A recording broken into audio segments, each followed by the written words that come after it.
Guys, nize kuri amahoro bivanye naho uherereye. Nanjye ndi wa Mungu wanyu nongeye kugaruka kugira ngo nshobore kubashikiriza ikiganiro cyacu gishasha citwa ivyo utaruzi, aho no musi tugiye kuyaga ku nzu zitanu z'abakuru b'ibihugu mu karere ka East Africa canke muri Afrika y'ubuseruko.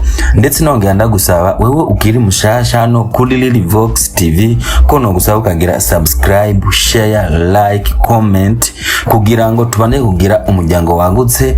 Aho ni mu gihe ibiganiro vyacu bigiye ko ushobore kuba mu bambere bakurikirana ibiganiro vyacu bica hano kuri Lilivox TV. Guys, reka dushobore kwinjira neza na neza mu kiganiro cyacu gisanzwe citwa ivyo utaruzi. Reka nshobore kubashikiriza inzu zitanu za mbere muri Afrika y'ubuseruko zibamo abakuru b'ibihugu. Uyu munsi ndabazaniye urutonde rusokoye, urutonde rumeze neza rw'inzu z'abakuru b'ibihugu muri Afrika y'ubuseruko, aho runo rutonde ruhagaze ku nzu zitanu z'abakuru b'ibihugu muri Afrika y'ubuseruko ndetse n'umwaka bagiye barazubakamo. Ni mu gihe inzu ya mbere ari State House iri mu gihugu ca Kenya Nairobi, isanzwe ibamo Perezida William Ruto. Iyo nzu ikaba yubatswe mu mwaka w'1907 ikanongera ikaba ari iyo nzu nkuru ya Perezida w'igihugu ca Kenya.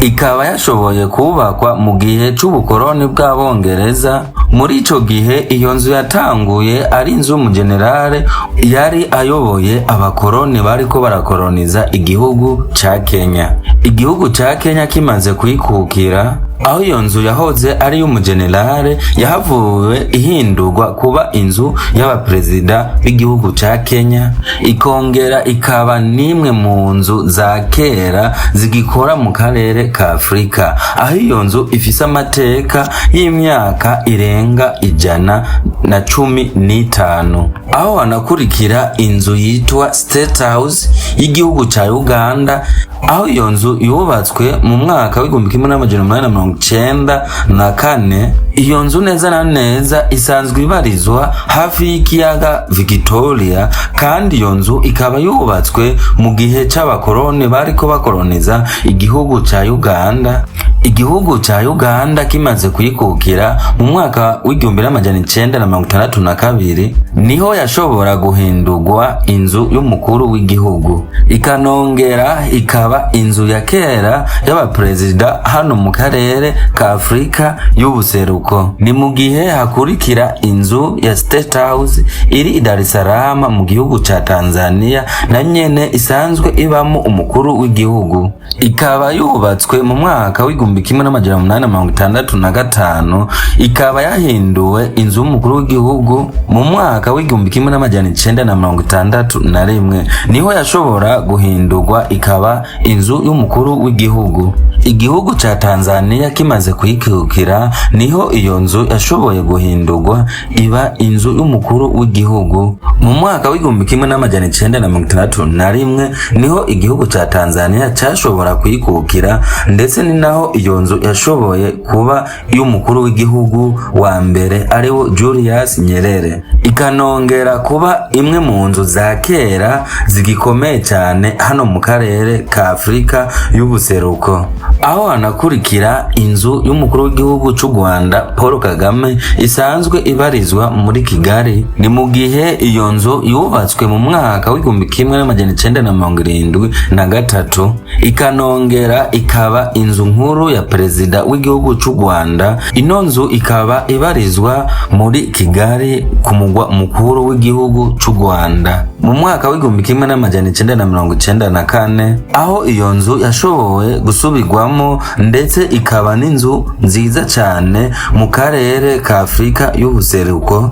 Aho ni mu gihe hakurikira inzu ya Perezida w'igihugu c'u Burundi, nawe nyene yashoboye kubakwa mu myaka ya kera. Ndetse muri iki kiganiro ivyo utaruzi tuza kubashikiriza inzu zibiri z'umukuru w'igihugu. Ni mu gihe inzu ya mbere yashoboye kubakwa mu mwaka w'1966, iyo nzu ikaba ibarizwa ikiriri mu gisagara ca Bujumbura. ni mu gihe inzu igira kabiri ari Ntare House yashoboye kubakwa mu mwaka wa 2017 gushika mu mwaka wa 2020. Ni mu gihe iyo nzu yatanguye gukoreshwa mu mwaka wa 2020. Ntare House ni inzu ya Perezida isanzwe ibarizwa mu gisagara ca Bujumbura. Urwo rutonde rw'inzu zitanu duhejeje kubashikiriza ni inzu z'amateka ndetse ni inzu zubatswe ku bukoroni, aho izo nzu zisiguye vyishe mu karere ka Afrika y'ubuseruko.